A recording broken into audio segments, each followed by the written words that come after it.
You're listening to The Streaming Wars, the podcast that discusses all of the latest happenings regarding your favorite streaming services.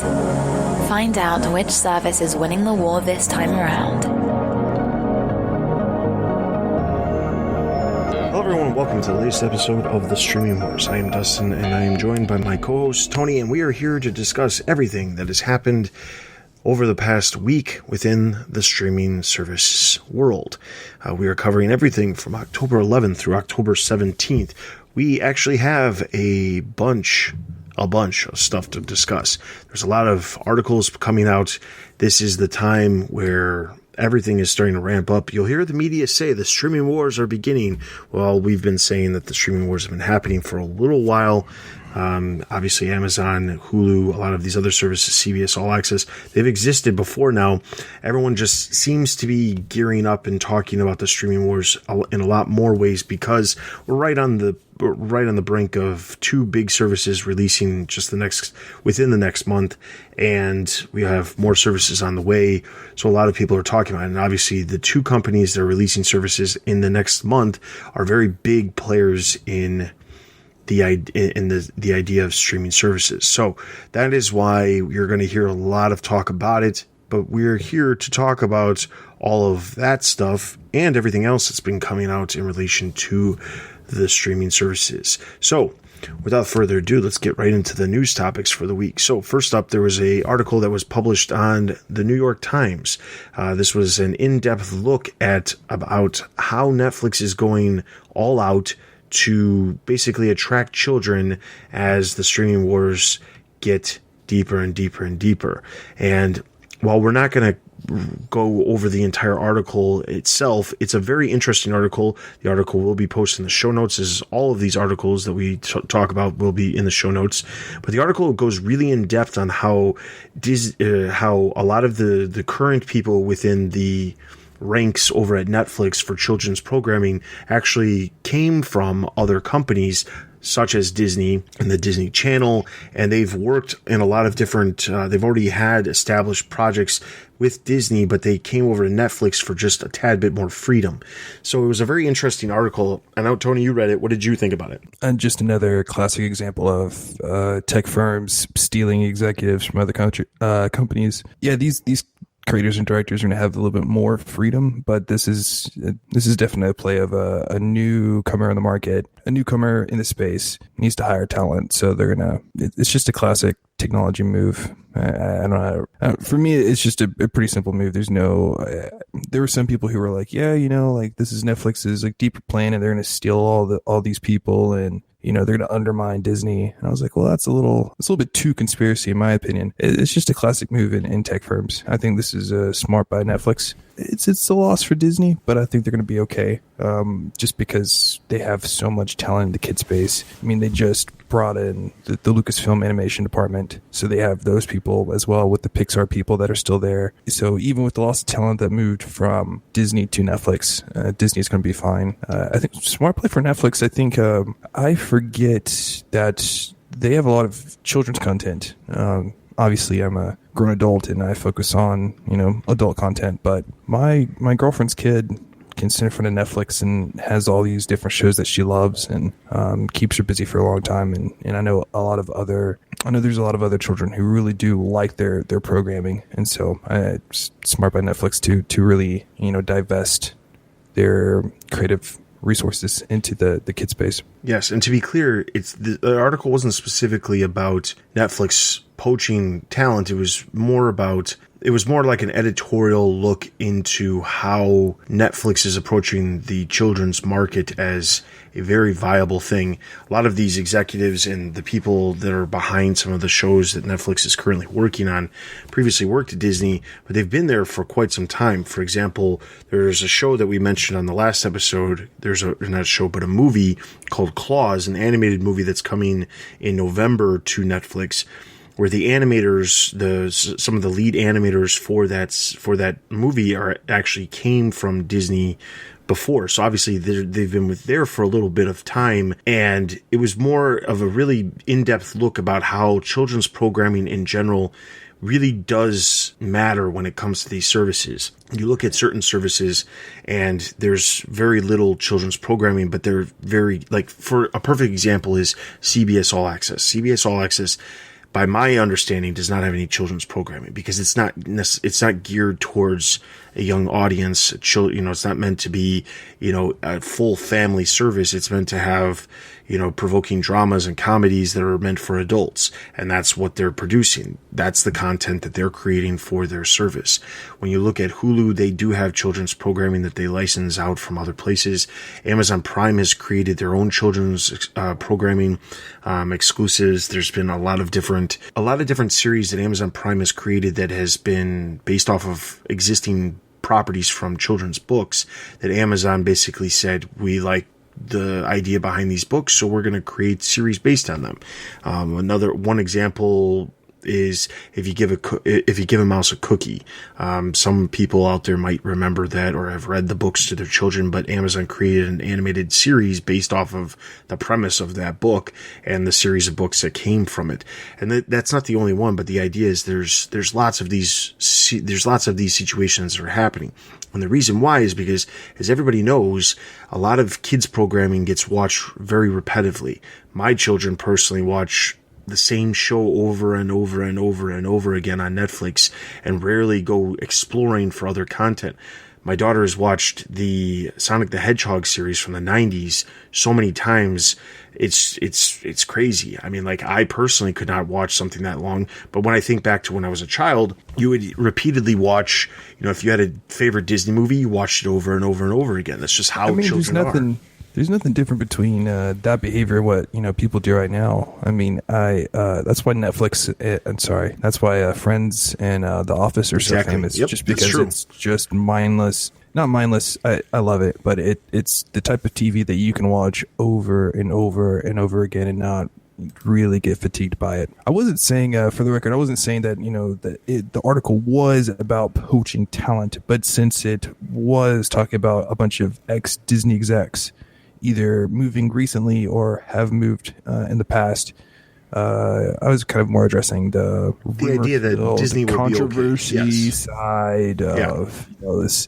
It's all part of the streaming wars and this big plan to overthrow and scheme. And it's like, oh, okay, people, calm down on the conspiracy. It's normal business practice in the space.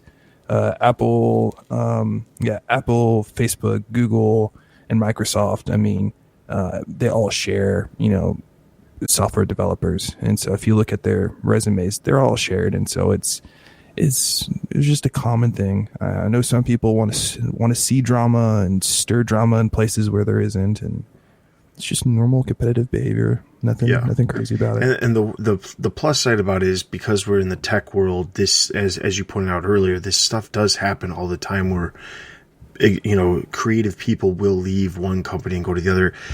Obviously, before we started producing this show, there was lots of blockbuster deals, and we're going to talk about one blockbuster deal that was just announced very recently for Apple TV Plus.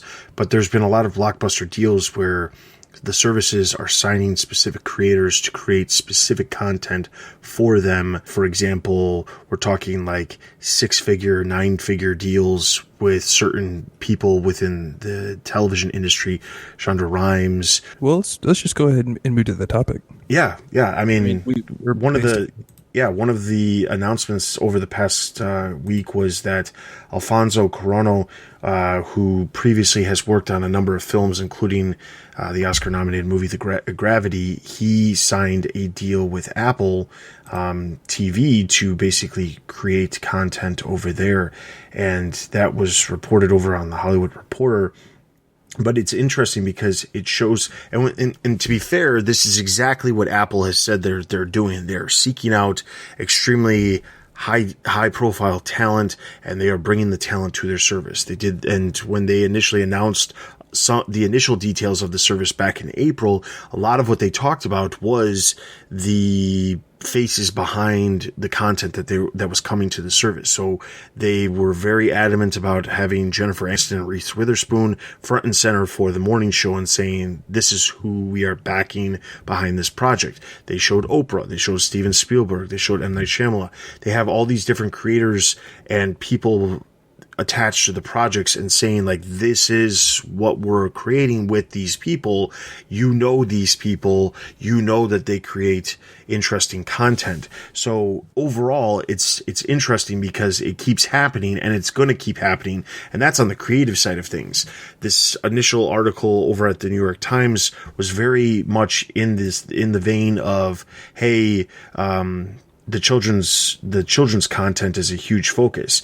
And by all means, I don't disagree with that in any way, shape, or form. But as we progress over time, we're going to see a lot more of these creative deals being inked between a lot of the streaming services. We're going to see it probably a lot more than a lot of people are expecting, because I think, you know, back in the older days of the movie industry, there was a lot of directors who would literally plant their flag at a studio for their entire career. And that's not very typical nowadays. There's very few directors that stick with the same studio for their entire career.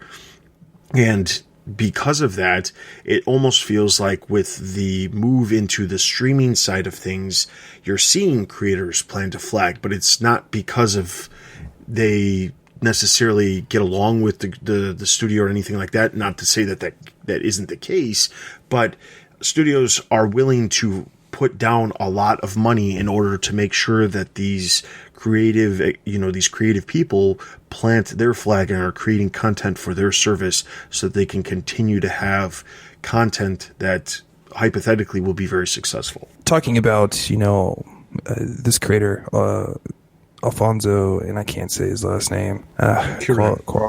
What you just said, yes. This deal is more or less exclusive, and then you also have Shonda Rhimes is her whole entire production company is going to be at Netflix working on projects. You have J.J. Abrams, so you have like that type of like bringing in big talent and signing them in that way.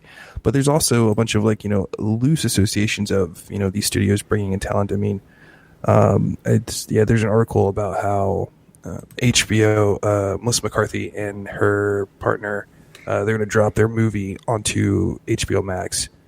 Steven Spielberg, Band of Brothers, he's doing a sequel to Band of Brothers. But yeah, even like still Spielberg, he's bringing his that property over, and there are a couple other people who they're bringing their projects over into these companies. So yeah, they're signing content in terms of like these big name creators and their production companies and more blockbuster deals. But then you also have these creators coming over to bring in over their personal projects and getting these people for those projects. Not it's the difference between like you're going to set up a movie and like, all right, we're going to need a director, versus like, hey, this person has this property and we're going to pay for that. And we're seeing a rise in that as well, of kind of this loose association of no, I was going to say buying people, but that's not.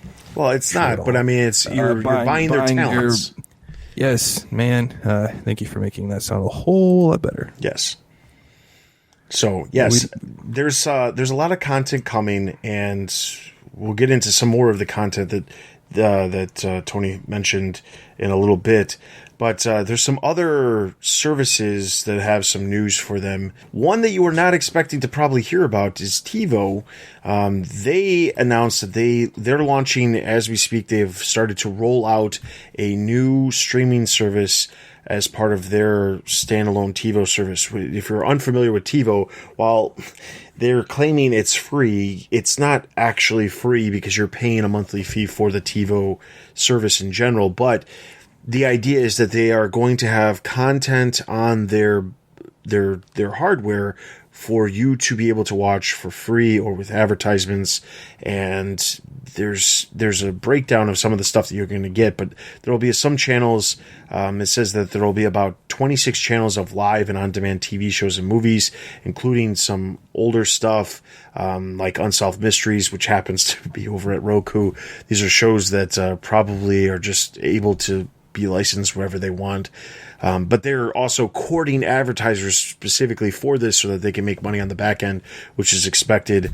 Which is ironic, because the reason why you buy a TiVo is to avoid commercials. Yes, exactly. And then another service that also announced that they're going to be starting a streaming service of their own. Not a streaming service per se, but I wanted to randomly bring this up because I think it's interesting. AMC, the movie theater chain, has announced that they're going to be starting their own on-demand movie service. And the idea behind it is that they're going to, after a movie releases in the theaters, right after it ends its theatrical run, you'll be able to rent the movie or buy the movie right away on the streaming, which their version of a streaming service.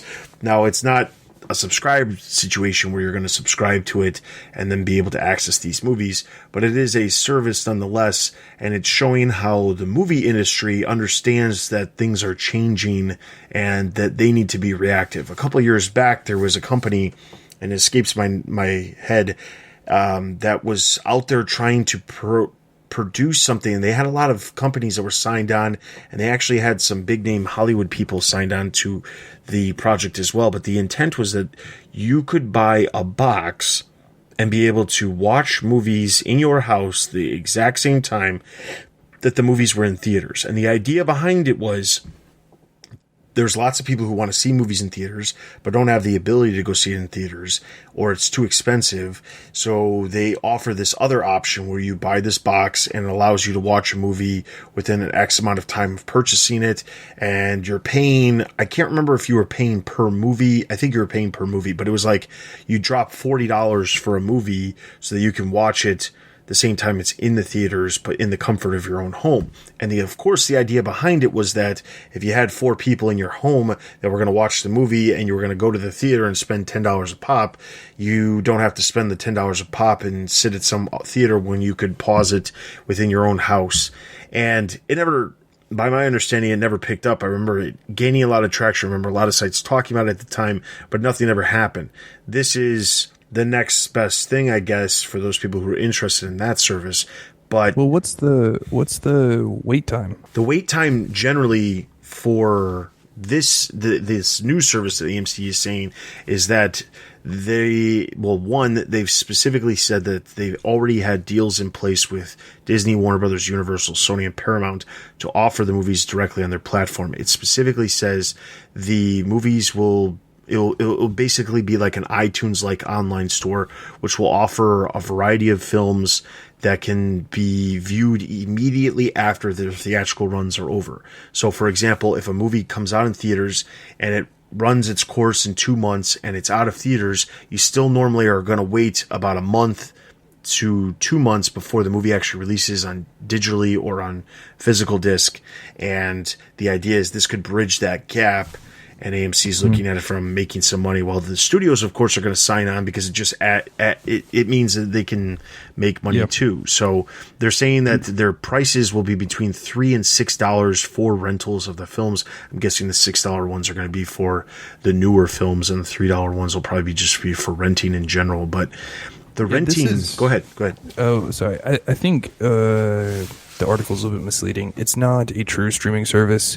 And I know you said that its main competition isn't Amazon, Disney, Netflix, whatever.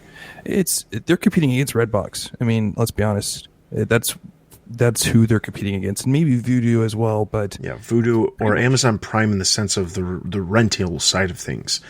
Yeah, I forget about that as well. Yeah, I mean, like that's who they're going against, and I think for AMC it's smart. Diversification, I guess. That'll be an interesting video that we can make, talking about the quote-unquote death of movie theaters and movie chains and what that future is going to be. And many people predict it's going to die out soon, and then others don't. And anyway, the movie theater experience is changing, and so for AMC, I think it's a good idea to kind of diversify just from movie making to showing movies in theaters to getting in the game of rentals and stuff like that. But yeah, their business, their competitor is Redbox essentially in terms of like ease of use and utility. That's who they're going to try to go after. They're definitely going after that. It was actually funny because there was a CNBC segment recently where they had the co-founder of Netflix, who no longer works at Netflix but was talking about Netflix in general, and one of the hosts of the news show was asking him, "Do you think Netflix would go in a route of, if they're losing the content that they can license to a lot of these other companies, do you think they would go the route of potentially renting things on their service?" And he adamantly said, "We experimented with renting films in the very beginning. It did not work for us. It's not a very profitable market. And we have, while I haven't worked there for 15 years, I can almost guarantee that the company will never decide to go in that direction because it's just not profitable enough for us to maintain a valuable company for our stockholders." And I thought that was amusing. Can't be much on that. Yeah. Yeah. And I'm sure it's not. And that's the thing. Like when you look at Amazon, which obviously has a whole, outside of the rental side, they have a whole side of that they're dealing with the video and, with Prime Video. And obviously they have a whole company that back ends the other side of it. Vudu is the exact same way. While Vudu is a video service, they have other things that they're making money on. They have movies you can watch for free with ads, but you can also rent things. But they also have Walmart backing them because it's just part of Walmart. So they don't need to worry about renting movies to be able to make a ton of profit. That's not something that they're worried about doing. There's not very many companies out there outside of Redbox that are renting movies, and that's where their profit comes from. So I'm sure there's a reason why there's not a lot of companies out there. And I'm sure that this AMC thing may only take off in the sense of, oh, crap, I didn't get a chance to watch this film in theaters, but I can rent it for $6 on this service. Those are the people who are going to check out the service and, use it when they need to. But I don't honestly think it's going to be any sort of competition for anybody else, like you said, outside of Redbox. So speaking of random streaming services, let's talk about a service that we haven't actually talked about, which is Facebook Watch. Is that a streaming service?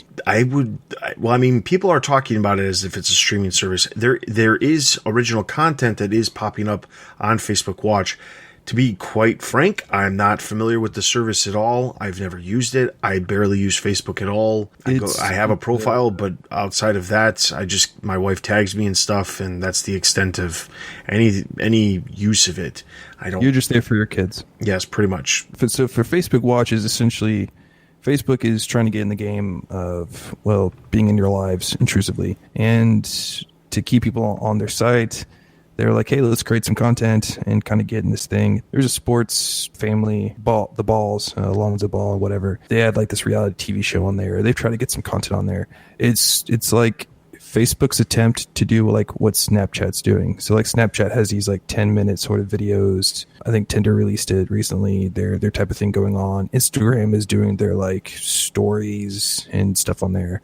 Facebook Watch is like Facebook's competitor sort of in that space. It's like a more high scale YouTube experience. I don't really know. It's very weird. Well, I put it in the same category of, I'm not sure if you have them where you are, but where I live, there's certain gas stations where you pull up and there's a TV screen there, and they play these very quick, very, very quick segments recapping the latest news from the day, or sports headlines from the day, or business news, I know what things you're talking like that. About. And yes. To be fair, the same exact thing could be said of Quibi, which we discussed in the last episode, but it seems like it's the same type of thing. Well, back in September, ESPN announced they're going to be creating original content for Facebook Watch. And this past week, Fox Sports announced that they're also going to be creating original content, including stuff for focusing on Fox Football Sunday, their Sunday Night Football thing, which is not called Sunday Night Football because that's, of course, NBC, but Fox Football Sunday. And then they'll have a morning show on Mondays covering the NFL games from the weekend in general. They're also going to be focusing on Mexican football, and they'll have other stuff that they'll be covering as well.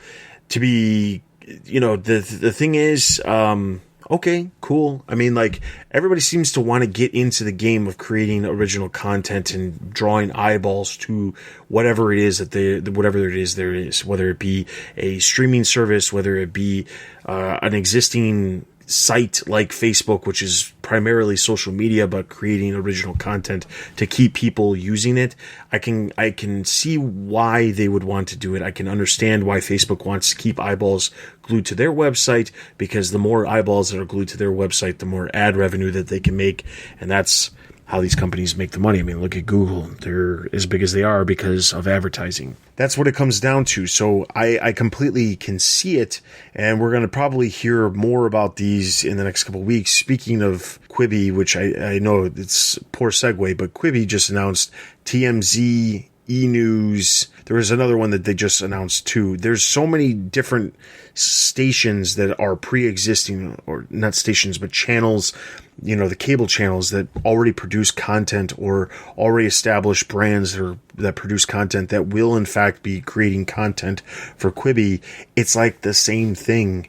I mean, to be fair, Quibi doesn't, like, while it's coming out in April, and I know that they raised a bunch of money, it doesn't honestly sound all that different than some of the other stuff that's already out there. No, it doesn't. So Facebook, obviously they want to be everywhere in your life. I didn't know about Fox Sports. I knew that ESPN was making content. So Fox Sports and ESPN have this kind of low-key rivalry kind of going on for the longest time. ESPN has been the biggest producer in pretty much sports content that's not like games. So they have like talk shows and people arguing all the time on sports and opinion pieces and stuff like that. So ESPN has been dominating that space for a long time. Fox Sports has been wanting to get into the game. So they hired an ex-ESPN VP of marketing or something like that to make their content. And so Fox made their Sports Center equivalent show. It took a lot of traffic away from ESPN, and then Disney got worried. And anyway, so this has been happening for the past couple of years. And so seeing how ESPN is going to do something, the Fox is going to do something as well.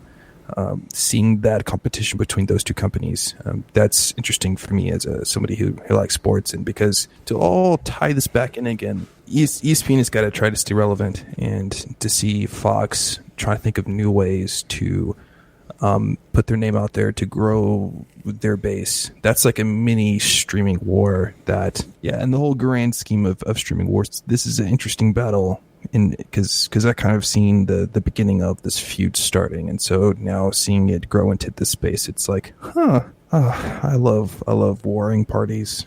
I'm so interested to see how this is going to play out. And it's the same. It's the same kind of thing that constantly is happening with the news stations, CNN, MSNBC, Fox News. It's the same thing that constantly is playing out between those news stations as well. They're always fighting for ratings, and they're always fighting for eyeballs on their shows, and that's why we are constantly hearing about it. And that's one of the reasons why everyone wants to go on and on about how the media is so skewed nowadays, because they are geared more towards trying to get those ratings than they are, actually reporting the fair and balanced side of things. So that said, one of the other things that was announced, not announced, and this really isn't news, but I included it because I thought it was something that it was interesting for us to just quickly discuss. But there was an article that came out of Newsweek talking about how the streaming wars are going to cause a boost in piracy. This isn't anything necessarily new, and it's not anything that's honestly unexpected for anybody who pays attention to this stuff. But the idea that Apple and Disney are releasing shows that are exclusive to their service, there's a good chance, there's actually like a 100% chance that a lot of the shows that are on Apple TV Plus and Disney Plus that are exclusive to those services are going to end up on piracy websites, and they're going to be shared.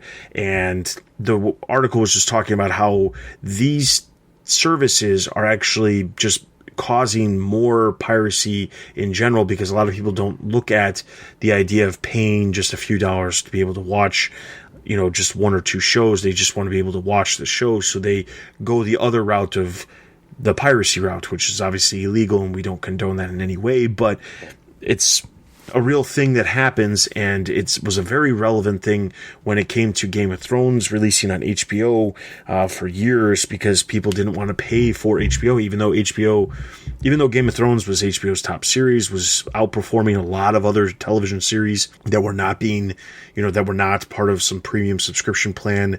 At the same time, the show was still the most pirated series out there, because even though HBO had 50 million subscribers worldwide, or 150 million subscribers worldwide, or whatever, they still charge money, and people always have to decide whether or not they want to pay the money to see it, or they're going to figure out some other way to see it. And a lot of times they resort to the piracy avenue, which of course is not good, but it happens. And this article was just pointing out it's going to happen probably more so as a lot of these services pick up. And I mean, I completely agree with it. Will continue to happen, and it's unfortunate, but the only alternative is in my opinion, is to make the services have the ability to share amongst more people. There's certain, obviously, for example, I'll give you a good example. You have a service, you give your password and your login information to somebody else, and they access the service. They're accessing it completely legally. While Netflix obviously doesn't want you to do that, you're not technically. They're just using your login. It's the same thing as if you were logging into a different device. Family. Yeah, you're talking about like family sharing. Exactly. And the thing is, there's a reason why there's X amount of streams, simultaneous streams per account. If you have the top tier Netflix one, you get 4 streams. I believe when Disney Plus launches, they're going to have 4 streams. So there's the ability to have multiple people watching at the same time. The way to counter that, of course, is some of these services that don't have the ability to have multiple streams or simultaneous streams. You allow it to happen, because it will then incentivize people to, maybe not have to worry about paying it, because you can split the cost with a friend or something like that, and you just share the same profile, something like that. I don't know, but I don't really see a whole lot of opportunities for these companies to combat the piracy outside of the same ways the entire industry has been combating piracy for decades.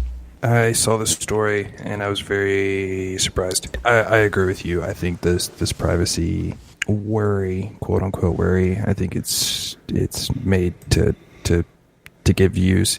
I think the reason why streaming services have been so prolific is because there's no need to really pirate any content, because it used to be, well, I'll just go watch it on Netflix, because it's like, I'll pay $7, $8, even $10 to get everything I want, like everything out there. HBO used to be just very exclusive, because, well, you had to have it on cable provider, or you had to go rent and or buy the DVD box sets to watch Game of Thrones. But that's an inconvenience at the time. So of course, if something's hard to do, people are going to do it illegally, so they would just download Game of Thrones from the Pirate Bay. Don't go there. But with streaming services, it's like, well, I have that ease of use. Paying $6 is worth my time instead of maybe getting caught by the FBI. I think streaming services alleviate that offset for these media companies. They don't have to worry about tracking down all these people for doing it. They're still going to worry about that, but I think the burden is less on them to search out all these people doing it illegally, when it's just ease of use, just to pay $10 and watch it all on streams. Now, the one thing I'm worried about is, because what I just said was, you could just go to Netflix and download it all. I'll watch it all. Well, Netflix is no longer the only player in the game, so you're going to have multiple players in the market. So I could see there being some piracy, but I don't think there's going to be any more piracy than there is now. It's like the level of piracy is going to stay the same, if you know what I mean. Like, bad actors are bad actors, and people who don't want to pay aren't going to pay money. Like, if they haven't done it by now, they're not going to. It's not an excuse on their behavior. It's just a fact of like human nature. It's hard for people to change, and the people who are risk averse, they're gonna be like, you know what, I'll pay $7, get The Office and all of Netflix's content, or HBO, Game of Thrones, any of the new DC stuff, Watchmen, other HBO shows, Disney, you get all that plethora. It's like, I'll pay $10 for that. Even like $50, and then I can get this whole swath of content for forever versus, like you might get a letter by the FBI or you might get arrested. People are going to do what they're going to do. This isn't, I think, really news. I think this is a clickbait article to incite worry when there is no worry. And I think the biggest thing about this situation is I keep seeing the media talking about, well, there's a limit on how many of these services you're actually going to subscribe to. You're absolutely right. There's a limit. You're not going to subscribe to something that you're not going to want to watch content from. But let's be honest. Do we actually watch? Exactly. That's the thing. Like you look at people in the normal cable who subscribe to normal cable, and you get like 1,000 channels. Do you actually watch 1,000 channels? Do you actually even watch 100 channels? Do you watch 10 channels? Watches Alabama football on Hallmark Channel. Yeah, so I mean, got over 1,000 channels. Exactly. So that's the thing. Like I personally, I have got a cable package that has an enormous amount of television channels. I probably watch no more than 20 specific channels, and a lot of them. Wow, that's actually a lot. Well, and a lot of those are broadcast television. And I'm not talking about I watch 20 channels at any given time. It's more of like... It's still a good bit. Yeah. I mean, like there's like a one show here that I watch. There's a show on TNT that's only on in the summer that I watch. There's another show here that's only on Discovery in the fall. So like at any given... Like if you count all the channels I watch all year round, it's probably those. And a lot of those channels are actually children's channels because I've got kids. So... That's the other part of it. But I could honestly see, like, I keep seeing this conversation come up about, well, there's a limit on how many of these services you'll actually subscribe to. That's absolutely right. If you don't feel like you're going to get your monies out of it, or you don't feel like there's a value to it, of course you're not going to subscribe. But let's be honest. Even with the cable package that most people are paying, you're probably paying close to $100 a month for your cable package. And how much of that content are you actually watching? If you were able to get rid of your cable package that you're not actually using to its full potential and downgrade to something where you were getting some of these streaming services and paying a fraction of what you're currently paying, but get content that you actually want to watch, and in some cases get some of the same content that you were previously watching through your cable package, wouldn't you want to save money? I mean, that's the thing. I mean, the entire industry is shifting from... we've heard for years, over 10 years, about cord cutters, and there's all these people who they don't want to pay for cable anymore because it's too expensive. Absolutely, it has gotten way too expensive. And part of the reason why is because their thought process behind the increase in prices over the years has always been just add more content. But the content isn't necessarily quality. The streaming services are having to focus on creating quality content, and that is going to drive people to subscribe to the services. We've seen this. While Netflix is sometimes taking an approach where they're trying to create a bunch of content, some of which is really good quality and some of which is just content in general, you can tell that the quality content is what a lot of the newer services are focusing on. The original content that Disney Plus is making, Apple TV Plus, some of the stuff we've heard about from HBO Max. This stuff is meant to be quality content that will drive you to the service because you want the content. And that's honestly the difference. So I think that if there's anything that's going to change when it comes to now, between now and the immediate future, it's going to be less people are going to be watching television on TV.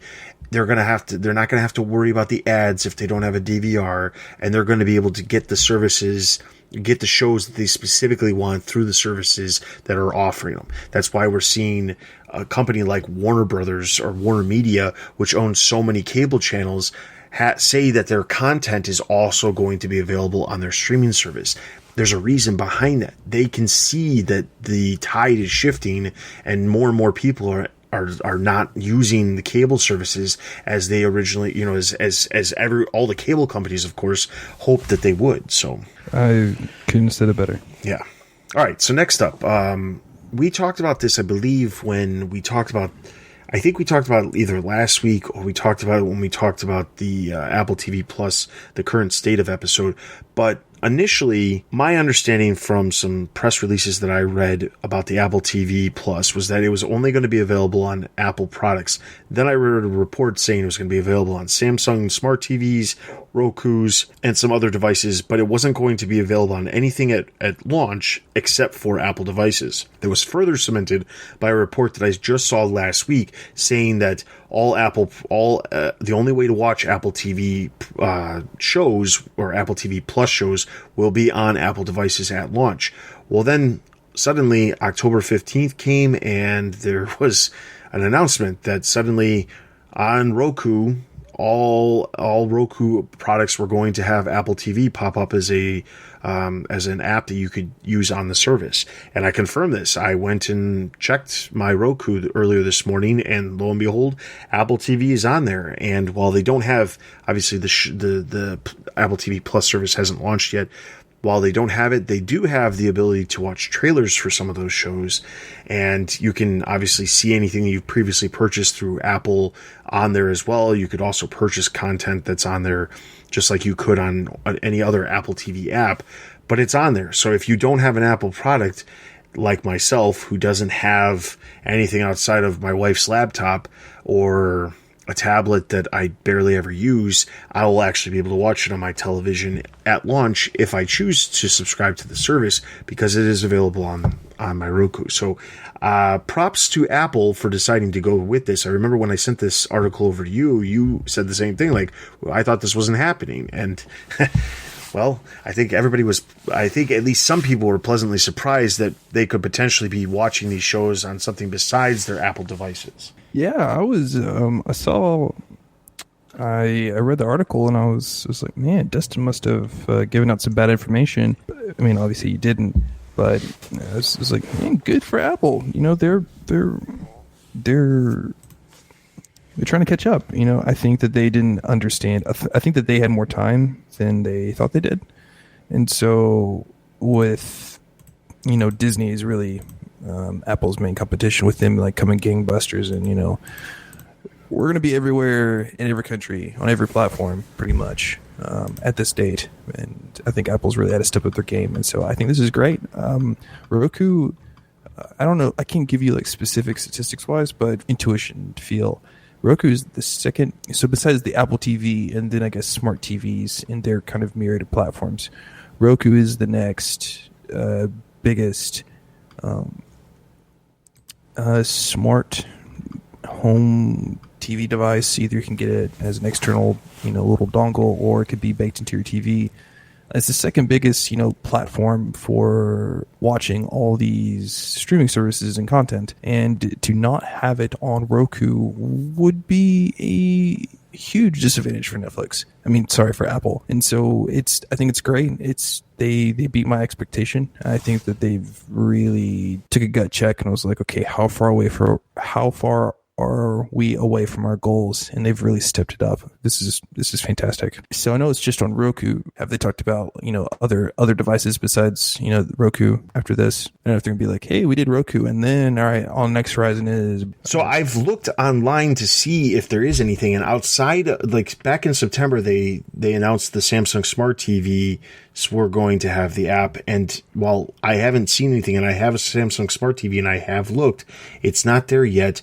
So I would assume the next one could be that. At the same time, you can't download Apple TV on an Android phone and then Chromecast it either because of, you know, that stuff. So I think Roku's going to be the one that's probably going to be holding steady as the other service outside of Apple products for at least the foreseeable future. All right, so last bit of news. There's two real quick things regarding HBO Max. One is just real quick. They announced that there's three new vice presidents that are connected to drama for HBO Max.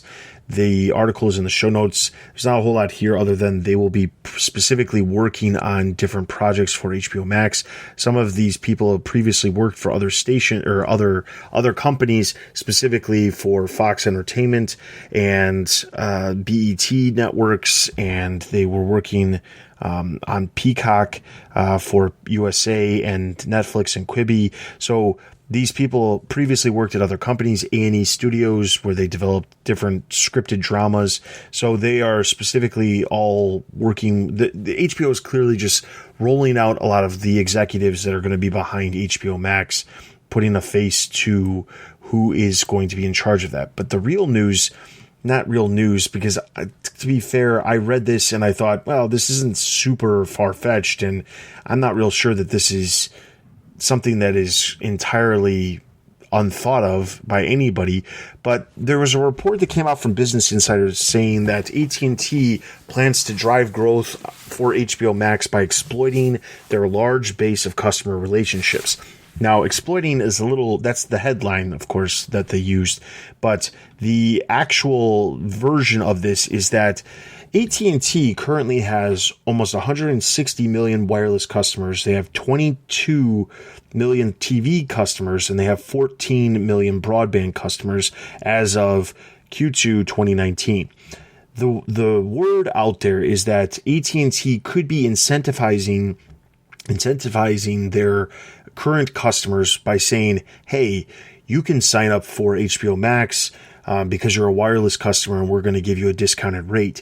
They've already done something very similar back when at&t first bought Warner Media.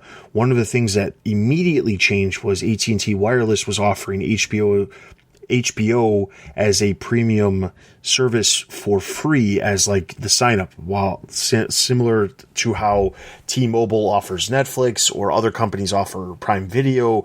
There's different versions. Every wireless company seems to offer some sort of free wireless or free premium streaming service, but HBO was the one that at&t was specifically offering. So the article goes into depth about how there's a good chance that at&t could be incentivizing their customers to sign up for HBO Max by even offering it as a free service because they are a loyal customer of at&t. That, of course, would happen to boost up the numbers, similar to the way that we talked about Apple doing it with their offering the service for free for all new or customers that are currently buying new Apple devices.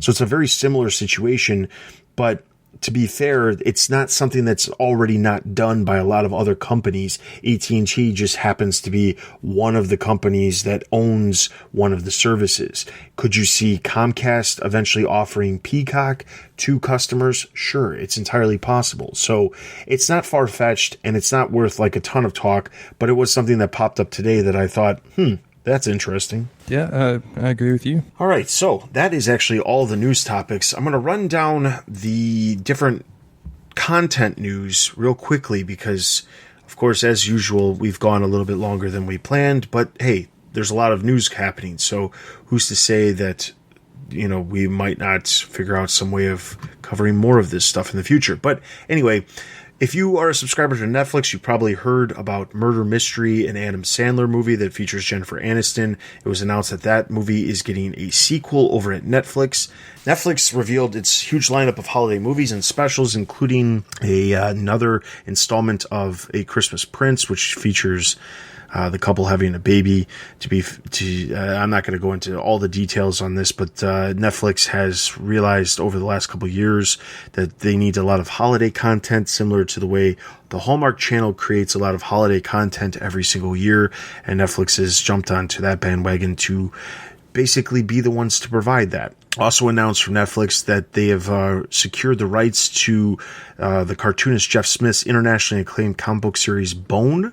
That will be coming in the foreseeable future.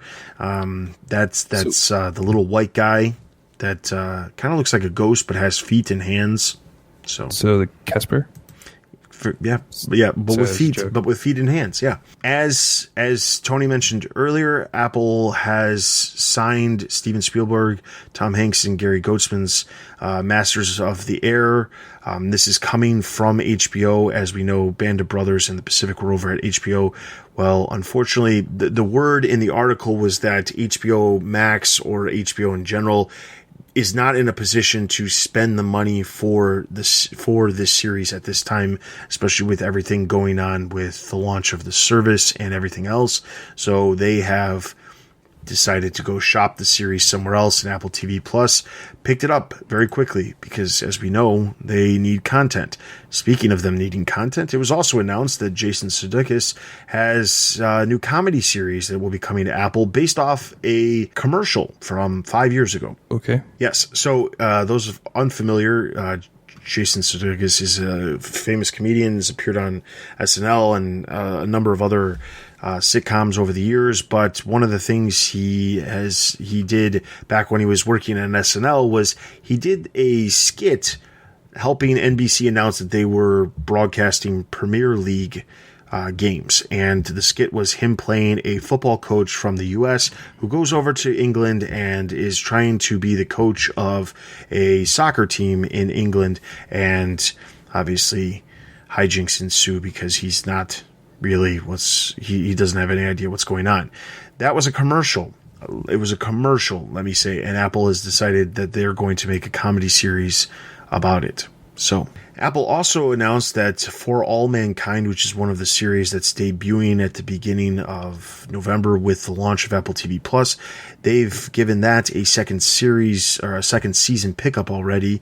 This is in addition to the morning show already having a second season planned as well. There's also reports that there's multiple other series that they are looking to renew right away, including Jason Momoa's C. This is based off of the obvious lack of content that Apple has, and them scrambling to figure out how they're going to fill in some of the gaps. And I said this last week, but I'm not actually saying this time. This is actually how it's presented in the article. It specifically says that they are scrambling for content because they don't want people to leave the service. So they're renewing content as quickly as possible, or they're renewing series as quickly as possible so that they can ensure that content is being created in a timely manner so they don't run into issues. Not going to say it, but I'm going to say it. I told you so. So next up, Disney announced that they had a series called Disney's Fairy Tale Weddings. This was a series I believe was previously on Freeform, which premiered last year, which had a full season. They have announced that series is going to be leaving Freeform and is going to be making its way over to Disney Plus in 2020. Moving on, HBO Max, and let me be clear, HBO Max had a slew of announcements this week, including they have a Grease spin-off series that has been ordered to series called Rydell High. Wait, Grease as in the old show that my mom likes? Yeah, the old movie from, I believe, the late 70s or 80s that's focused on the 60s or 50s. But yes, that one with John Travolta. They're doing a spin-off series focused on the high school. So I'm guessing similar in the vein of Riverdale. Okay. Yeah. They also announced that they picked up a 4-part docuseries chronicling landmark events and forgotten heroes from the LGBTQ plus movement. That's going to be coming at some point and is coming from producers Jim Parsons and Greg Berlanti, who's worked on a lot of other projects. They also announced that The West Wing will be coming to HBO Max, and that will be exclusive to the series. I personally know West Wing was on Netflix at some point because I remember binging The West Wing and all 7 seasons of the series on Netflix years it's still ago. On there. Yeah. So it must be leaving because it's all coming over to HBO Max. That's in addition to, obviously, there are already former announcements of The Big Bang Theory and Friends. So was that an original Warner Brothers property? Yes, it was. Yes. Okay. It was another one of those products or one of those shows where they created it and NBC aired it. Similar to the way Big Bang Theory was on CBS. If you all haven't seen West Wing, you should watch the first 3 or 4 seasons. It's some of the best TV you're ever going to watch. Yeah, it's really good stuff. So more HBO Max news. As you mentioned earlier, Melissa McCarthy and her husband are choosing to have one of their movies, Superintelligence, which was previously set to come out in theaters on December 20th. It's now going to be moving over to HBO Max. And the article itself was interesting because there's a lot of quotes from Melissa McCarthy and her husband, who's the director of the film. And they specifically said, "We were not told by the studio that we needed to have this over on the service. We chose to bring it over here because while sure mid-budget movies can have the chance of success, why not give more?" They basically phrase it in a way where they want more people to be able to see the project, because if it was in theaters, not as many people would see it. So they were pushing the service and saying more people will be able to see our product that we created, which is like a PG comedy. They said that's family friendly. They said that the more people will be able to see it, specifically if it's on one of these services compared to if it was launched in theaters. And I don't disagree, especially with the fact that their release date was December 20th, which happens to be around the same time as Star Wars Episode 9, which is going to draw a lot more eyeballs. So I can see that part of it, but also this is something I think we're going to see a lot more of. I think we're going to see a lot more movies that originally were planned to be in theaters end up on streaming services. Lady and the Tramp for Disney Plus is a good example of something that could have probably ended up in theaters, made money, been profitable, but instead is going to be an exclusive thing for the streaming service. I think we're going to see a lot more of this in the future. Netflix obviously already does this with a lot of movies, so this is going to be something that's going to become a lot more a common occurrence. And then finally, the last bit of news comes just from earlier today. It was announced that Studio Ghibli, the studio behind a lot of famous Japanese animated movies, such as My Neighbor Totoro or Spirited Away, Princess Mononoke, Howl's Moving Castle, that studio has signed an exclusive deal for HBO Max, which will have all 21 films from their library streaming exclusively on HBO Max when the service launches in 2020. What's really unique about this, outside the fact that my wife and daughter are huge fans of Studio Ghibli films, is that it was just about 2 weeks ago that the chairman of Studio Ghibli gave an interview over at Polygon where they were specifically asked, how come your films aren't available for digital purchase? Because as of right now, you cannot purchase these films digitally anywhere. You could only purchase them on DVD or Blu-ray, and for the longest time they had a distribution deal with Disney, and where Disney was distributing the films here in the States on DVD and Blu-ray, and they've severed ties with Disney a couple years back. All of that happened, but what's really unique is in that interview they specifically said, how come your movies aren't available digitally or on a streaming service? And the chairman of the studio specifically said, we believe that our movies deserve to be seen in theaters. We acknowledge the fact that people want to see them in their homes, but we believe in a physical method at this point in time. 2 weeks later, he was quoted to say that HBO Max is a premium content, and because they create premium content, that's why they've decided to team with HBO Max. So, interesting. I mean, I'm sure part of it had to do with the dollars sliding over the table to them too, but yeah, I thought that was kind of interesting. So that is all of the content news. I breezed through that as quickly as I could because there was a lot of it, and in the future we might spend more time on it. But over the past week, we've gotten a lot of trailers. I'm not going to go through all of them. We've got them all posted up in the show notes so that you can check them out, and links to the actual trailers as well as the release dates for the various projects that are coming, some of which are coming just around the corner. However, over the next couple of weeks, there's also a slew of content that is also releasing. Again, I'm not going to cover every single one of these because some of them I am unaware of. However, there are a couple of them that I just want to point out because I feel like they're going to be big ones. So over on Netflix, there's a movie called The Laundromat, which stars Meryl Streep. The trailer was also released, and we have that in the show notes so you can check that out. But that one has Meryl Streep. And if anybody knows, Meryl Streep has won an enormous amount of Academy Awards. And when she puts when she's attached to a project, it generally is very successful. So this could be something that, to keep an eye on. There's also over on Amazon Prime, Amazon has a new series called Modern Love, which is one of their original series. And then Hulu has Castle Rock Season 2 is actually right around the corner as well. That's going to be debuting next week. So there's a lot of stuff that's going to be coming. And typically, at least what I have noticed over the past couple of years, is the fall and winter months, you tend to see a lot more content because more people are staying in because of the weather. So you're going to see a lot more content. So expect to hear us talking about content a lot in the near future because there's going to be a lot of content. So to wrap off the episode, I want to ask Tony one specific question, which is, did you watch anything on any of the streaming services over the past week that you thought was worth mentioning? No, this week's been pretty busy. In my free time, either has been pretty much working late at night, so I haven't been watching anything on the streaming services that I pay. I have, though, heard great things about El Camino, and I have seen the newest featurette. I don't think it's considered a trailer when it comes out.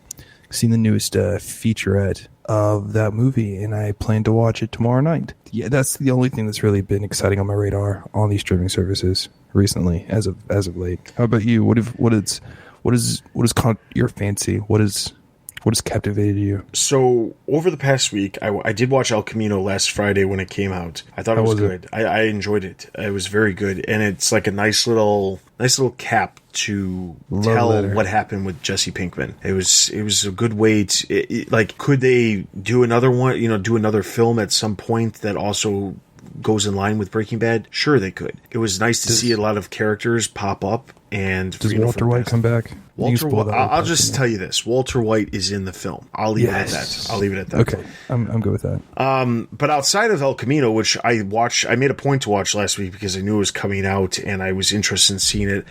Outside of that, over the past week, the only other stuff that I've watched on streaming services is I've been watching this documentary series called Rotten on Netflix, it's the second season. It came out earlier this month, but each episode focuses on some sort of industry, whether it be wine, chocolate, bottled water, different industries, and talks about the kind of like the dirty side of things, how it's corrupt, or that market has been corrupted, and the ins and outs of that. So I've watched the first two episodes of that, which is that kind of like Dirty Money? It's very much like Dirty Money, but with food. Yes. Oh, yeah. And the first two episodes I watched were about avocados and wine. Yes. So those are the two that I watched. And then randomly, my wife decided to put a movie on last night, which was called Into the Tall Grass, which was an adaptation of a Stephen King story. And I felt like I wasted my time watching that because it was horrible. Did she like it? Bad. No, she did not like it. She does like horror films way more than I do, but she thought it was bad too. It was not good. And the thing is, it just felt like there wasn't any. The biggest name attached to it was Patrick Wilson, who has been in other movies like Aquaman, and he's in the Conjuring movies and things like that. Outside of him, everybody else I'm not familiar with any of the other actors or actresses that were in the film. I'll just put it this way. If you saw It Chapter 2 and thought it was a good movie, then you probably would like Into the Tall Grass. If you saw It Chapter 2 and were extremely disappointed because it kind of felt like it went off the rails from Chapter 1, then you probably should stay away from Into the Tall Grass. I'll just say that. Thanks for letting me know. I don't do horror at all, so I'm just not into that. I should know by now that that's pretty much all what Stephen King does. Yes, exactly. And I told my wife this as we went into watching. I was like, I don't know if you know this, but this is based off a Stephen King thing. And he doesn't generally... I told her the same thing about It Chapter 2 before we saw it. Because we enjoyed the first chapter, and it was... I liked it. I really do not like horror movies in general, just because I feel like they're very poorly written. And I felt like It Chapter 1 was okay. It was an okay movie. But then the Chapter 2 comes around and it was like, I mean, like, to be fair, I don't read Stephen King stuff. I don't read books in general. Most of the time, I listen to books every once in a while, but for the most part, I just don't have time to read books. I spend a lot of time reading articles and things online, so I feel like I'm just going to keep running into this issue every time one of his movies just happens to pop up. So yeah, so on my week, my homework after this episode is to watch El Camino. Yeah, you won't be disappointed. It was good. All right, so with that being said, that is everything for this episode. Remember, all of the articles that we talked about and all of the latest trailers for the streaming services that have released are all in the show notes, so you can check those out. In addition to that, as I've mentioned before, we do have a Patreon. We'd greatly appreciate any support that you can give us. We do have a variety of different rewards specifically for our supporters, so definitely check that out. Links can be found over on the website, up at the top, streamingwars.io. We also have Twitter and Instagram. Instagram will let you know exactly when we have our next episode released, while Twitter, we're constantly retweeting articles that we see. We also have a Discord where we're also sharing and commenting on articles that we see around the internet prior to us recording the episode. So if you're interested in following us or checking out any of those, all of those links can be found over on the site at thestreamingwars.io. We also have an email, thestreamingwars@gmail.com. You can email us any comments or topics of discussion points that you'd like us to discuss in the future, and we'll either respond back to you and tell you our thoughts, or we will actually talk about those on future episodes. So be sure to check that, or to do that if you're interested in that as well. With all that being said, I greatly appreciate all of our new listeners that have come on board. We'd appreciate any 5-star reviews that you could give us on any of the platforms that you are currently listening to the podcast, including YouTube. Any positive feedback is always greatly appreciated. So with that being said, for this episode, this is Dustin, and for Tony, we'll see you guys next time. Thanks for listening to the Streaming Wars. Check us out on Twitter and Instagram. Also consider supporting us on Patreon. Links can be found at thestreamingwars.io.